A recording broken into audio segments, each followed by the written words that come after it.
morning. Welcome back to the Wright Mentality. On today's episode, we have a very special guest, Jody Sperling. Today, we are going to be discussing jump in on today's episode of the Wright Mentality. Jody, please introduce yourself. Nice to have you on the show today. Hey, thanks, Antonio. And apologize if there's any kind of delay. I'm getting just a little bit of buffering on my side. So if it seems like I'm taking a second to answer, I do apologize.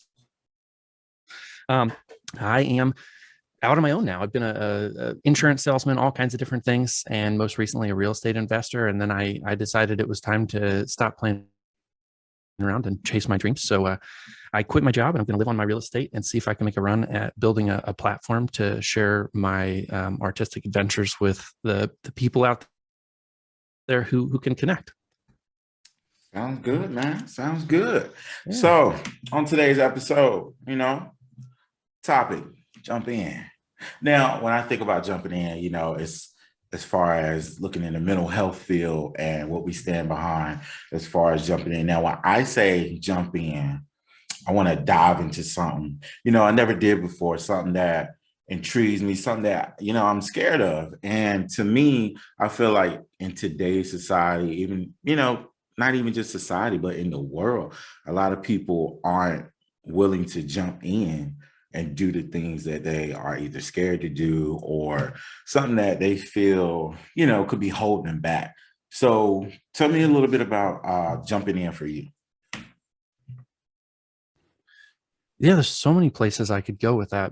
Where I'm at right now is most applicable to that because that's the most I've ever jumped into anything before. And maybe my wife would tell you a little bit differently, but leaving a good paying job with insurance and doing all that kind of stuff to try to see, if I take this bet on myself, am I actually hard enough working? Do I really have a good enough message? Are there enough people who need to hear what I have to say, that it's going to be able to create a living for me? Because I'd love to do this for free, but I need to make a living. So absolutely. It's terrifying. I don't have a super long leash, but I'm making every go of it that I possibly can. Absolutely, man. That's how I feel. So when I'll think about it, even just starting this podcast, and this is like doing it. And I'm like, man, I don't know the equipment to buy. I don't know how to, come up with the topics. I'm motivational and everything, but how can you come up with a topic Mondays, Wednesdays, and Fridays, And at first when I started it, I had promised everybody Monday through Friday. And one of my friends was like, whoa, man, that's a lot of work right there, So it's not that you can't do it, but I was like, fuck it, let's just do this, because if you're always scared to do something, you'll never do it. So I had to just dive in and was like, hey, let's hop into it. So for you, when you say, you never saw yourself doing this, like as a kid, what did you envision yourself doing as a kid? Because, we always firefighter or cop, something like that, What did you see yourself doing as a kid? That was, it's exactly like that. And the problem is that I believed it about myself for a really long time. So I was one of those kids who kind of didn't get with the program. I thought I was going to be first a Major League Baseball player until I realized I was afraid of the baseball. And then I thought I was going to play in the NBA until I realized that I could not like block out or get rebounds. And I think I maybe made like 7 points in my high school career. So, but it's weird. I just had this self-belief that I was supposed to do something really big and really, really important. And that's informed too much of my life, probably. Man, listen, let me tell you. So me, I would say as a kid, I was like, yeah, man, I'm gonna be a firefighter. I see those guys running and build. And crazy or not, I actually did become a firefighter. So I was just at home one day. Yeah, I was at home one day and still in high school. And my mom was like, Tony, I can see you doing that. I can see you running into those buildings, fighting fires and stuff. I said, you know what? Why not? I jumped in because as a kid, I felt like, growing up in the places that I grew up, I grew up in the hood, and in that environment, it to me, it showed me where I didn't want to end up in life. It showed me a different perspective of what not to accept. So when my mom told me that, that was actually my jump start into being who I am today. So being a firefighter and jumping in, I was scared. Like, believe me, I I was imagine so that you scared. run into an actual burning building. Yeah. Doing that, I did it for about 6 years. So I ran into 3 fires.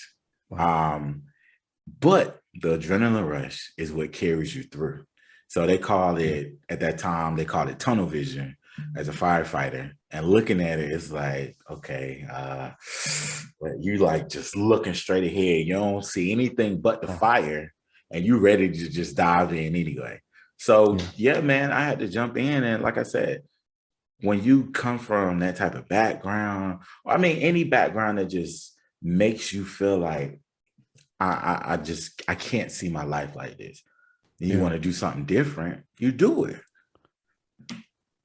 You know, I wonder too, because I relate to everything you're saying. I come from a much less frightening background than you did. And still, I think I can relate to what you're saying, because I was looking at my life through the lens of, is this really all there is? I go into an office and sell insurance and then come home, and gosh, man, it felt like it was killing me. And some people say, hey, just, pull up your bootstraps and get it done. I don't want to be 65 and say my legacy was selling insurance. And that's that same feeling. I got to get out of this. I got to escape this, because this is a kind of a prison. Dude, and that's it. That's one thing. So I'll tell you like this. I've had a multiple of jobs. So, but each job has taught me something. So I was a correctional officer. I hated that job. Not only did I hate it because it was long shifts, long hours or whatever, but I hated it because it kept you stagnant. A lot of people, I would go in, man, you making good money. I mean, you make good money, but you got to think about it. Every day you go to work, you're constantly looking over your shoulder.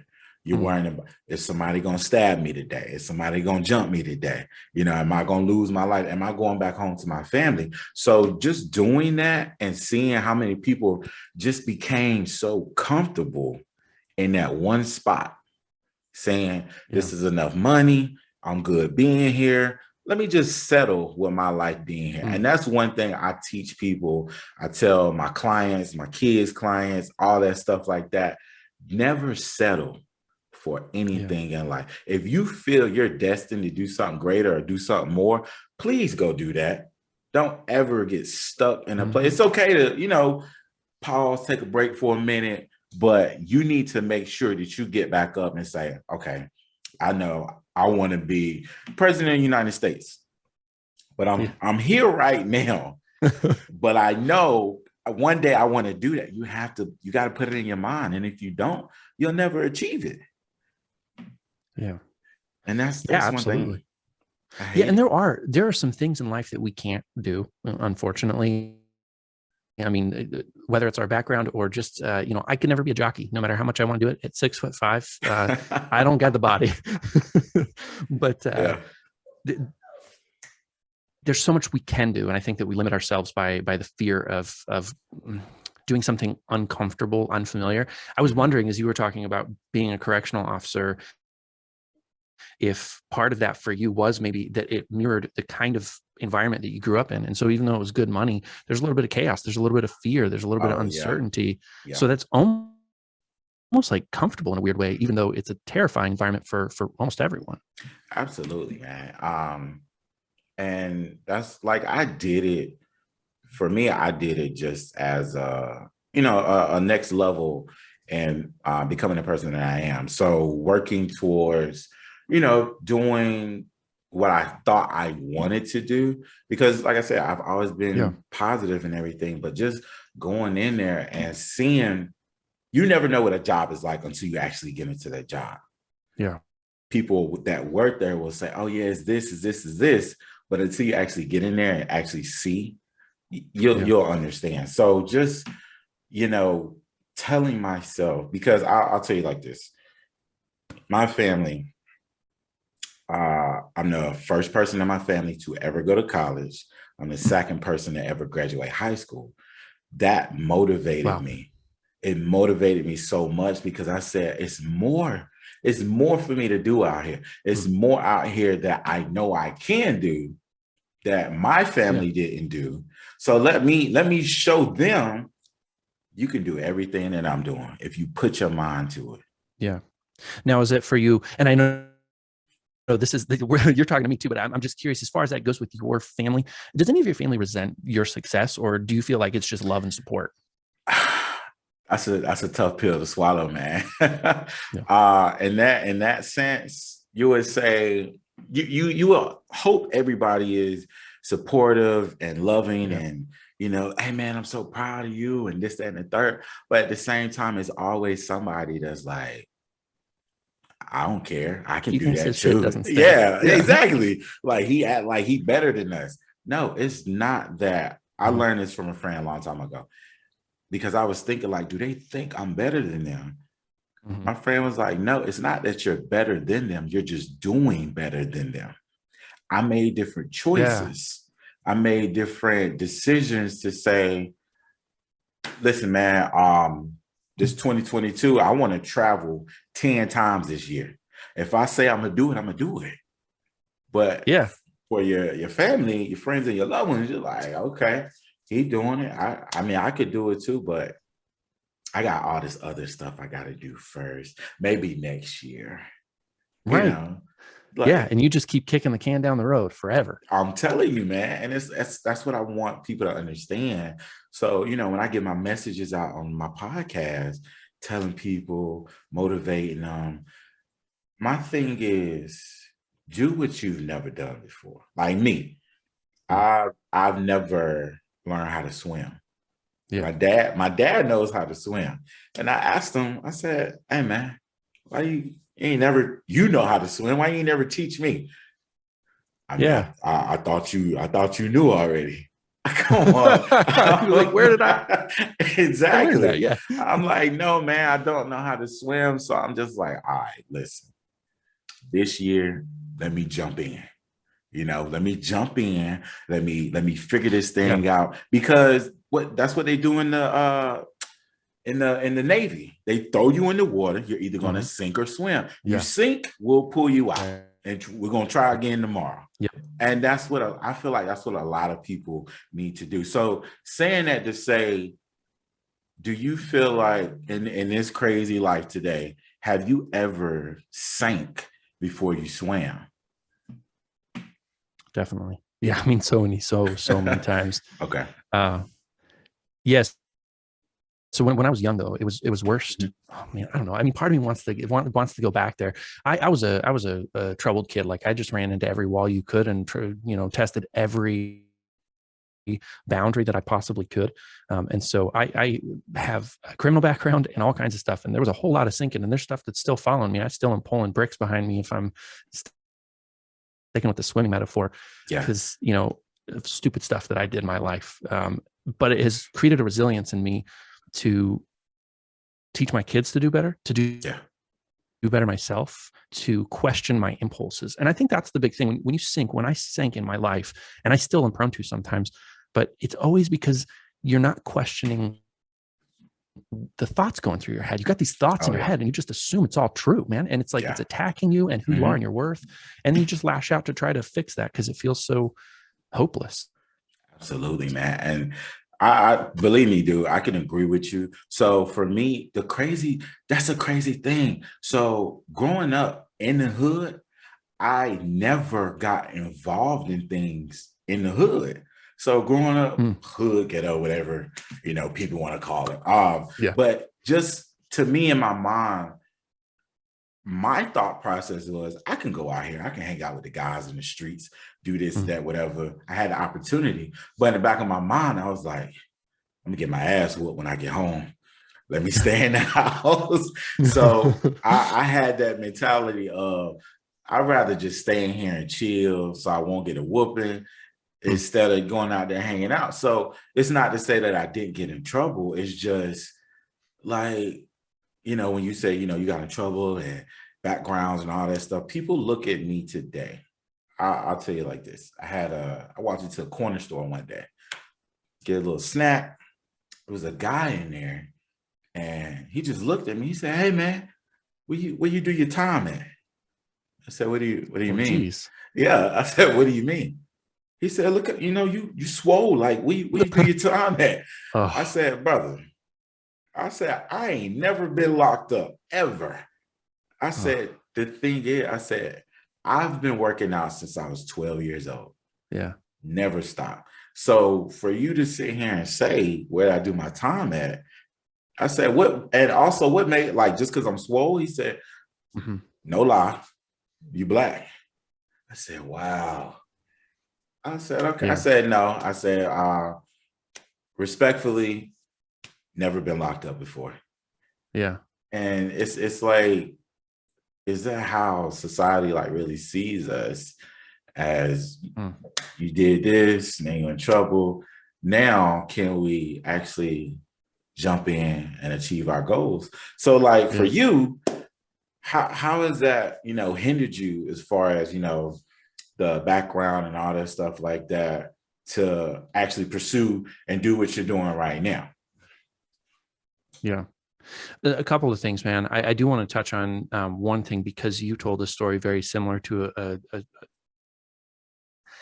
I don't know if I'm going to call it a regret. I was raised in an Mhm. environment where I wasn't exposed to the Black community very much. Okay. My first job, I was 15 years old. I was working at a Sam Goody, a CD store. And there was a guy who came up. He was a Black guy. He was tall and he had big hands, like bigger than hands should be. It's just one of the things he had. And I saw those hands, and Okay. immediately Yeah. I was like, this dude plays basketball and I play basketball. And in my mind, there was nothing racist, nothing, anything about what I was saying.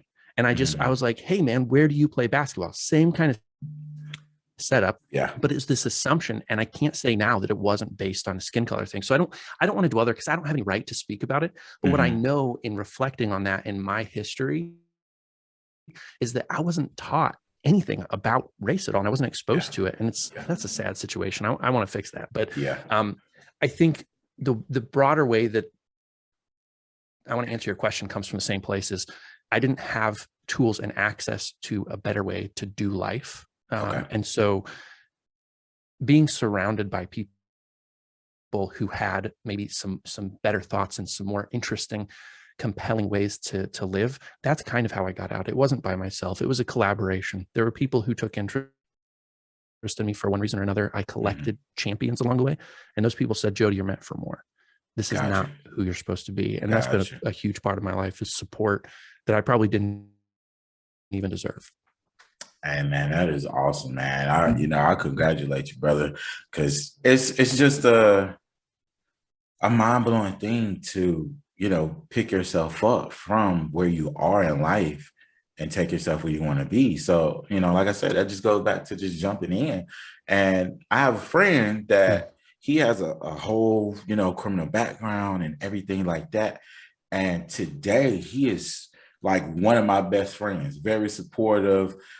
We used to run ambulances together and all that stuff, man. And like, he told me his story, and he was just like, and he's older than me. And he was like, "Brother, like, I just condole you for doing the achievement that you've done in life. Like, at your age, I wasn't doing what you were doing. I was in the streets, I was running, this, that, and the third. I had no mindset that you have. Like, where did you get it from?" And like I said, to me, I wanted something different. I wanted to be something different. I Yeah. wanted to do something different. So to me, it's like, think about how mental health plays into every aspect of life, because mental health Yeah. it is a very huge field and it's growing so fast. So how does mental health play a factor in your life? That's where I found a lot of the people that helped me to get out of the patterns that I was in when I was younger. And Mhm. I had counselors who were very supportive, some who were a little bit unique and out there. I did have one counselor at one point who was like, he was awesome, and he taught me a different way to see life. He's like, at one point in your life, you're going to have to try LSD because that changes everything. And I was like, wait a second, this does not feel like. He's like, it'll just open up your mind, new possibilities. And I was like, I just need to figure out these possibilities. I remember that guy. Wherever you are, Brent, great guy. But I've had so many amazing support systems. And I will say, as much as I have kind of a conflicted relationship with the church, actually, there was a period in my life when I was going to church, a program called Celebrate Recovery. There were some men and women there who had been to the bottom of the barrel with alcohol and sex addiction and things that are just really destructive. And having that support system, that's major. What you're doing is really compelling because you're counseling people in times of need, and you know better than I could ever express myself how important it is to have somebody that you can just share with and tell your truth to, and somebody strong that can reflect back to you when your thinking is positive, when your mental health is positive, and when you're getting sick in your mind. Absolutely. And that's so for this type of profession, man. Just honestly, to be an African American man in the mental health field, I think is very ambitious. And to know everybody needs a therapist. I'm gonna say it. Everybody needs a therapist. Even therapists need therapists. So it's like, man, just working. And my thing is doing this. I tend to say, don't bring your work home with you. But there are days you will. There are days you'll try to get it out your head, but you can't. So for me, when I jumped into this profession, I was told, are you ready? Like I had a professor that said, hey man, everybody, I want y'all to know, you're about to take on a lot of problems and they will not be your own. Are you ready? Oh yeah, man, let's do this. We ready. Let's hop in. Like, yeah, if I would have known this 2 years ago, but I am so happy that I am doing this and to get out here and help. My focus is mainly towards children, but at the same time, I have no issue talking to adults because, like I said, we all need help. Anybody that wants an ear, I'm here. Wait a minute. That was some rhymes. Let me stop. But yeah, man. So hey, it's about hopping in, doing what we need to do, getting things done. And first and foremost, I want to appreciate you for coming on today, the Wright Mentality. Tell everybody where they can find you at, man.